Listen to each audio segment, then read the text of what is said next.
আপনাকে গ্রেফতার করা হবে।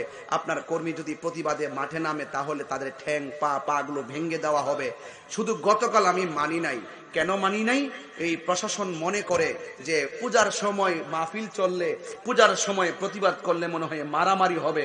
আমি প্রশাসনের ভুল ভেঙে দেওয়ার জন্য আমি ওই প্রশাসনের বাহিরে গিয়াও গতকাল আমি রাজপথে প্রায় 3 ঘন্টা আমরা সমাবেশ করেছি। কথা বলেন ঠিক কিনা? আমরা প্রশাসন বলছে আপনার বিরুদ্ধে মামলা রেডি, আপনি আসতে পারবেন না, এবং সকল হাইকমান্ড থেকে নির্দেশ আপনাকে গ্রেফতার করব, এই ইত্যাদি ইত্যাদি বলেছেন। কিন্তু পূজার শেষ দিনটা আমি আর মানতে পারি নাই। আমি বলছি তারা পূজা করবে, আমি নবীর পক্ষে রাজপথে কথা বলবো। তারা পূজা করবে। আজকে 13 তারিখ, আজকেও তো বিসর্জন, আজকেও তো পূজার বিসর্জন গিয়েছে। এই 13 তারিখে চুনারগড় মাহফিল হয়েছে।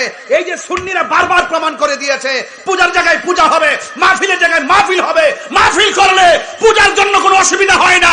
এই সমস্ত কথা বলে বলে আজীবন এই সম্প্রীতির বাংলাদেশে বৈষম্য সৃষ্টি করে রাখা হয়েছে। কথা বলেন ঠিক কিনা?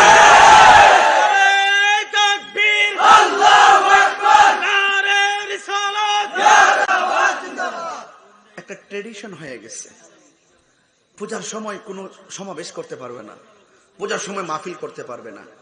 এরপরে কি করছে দেখেন, এরপরে কি করছে? আমরা দেশের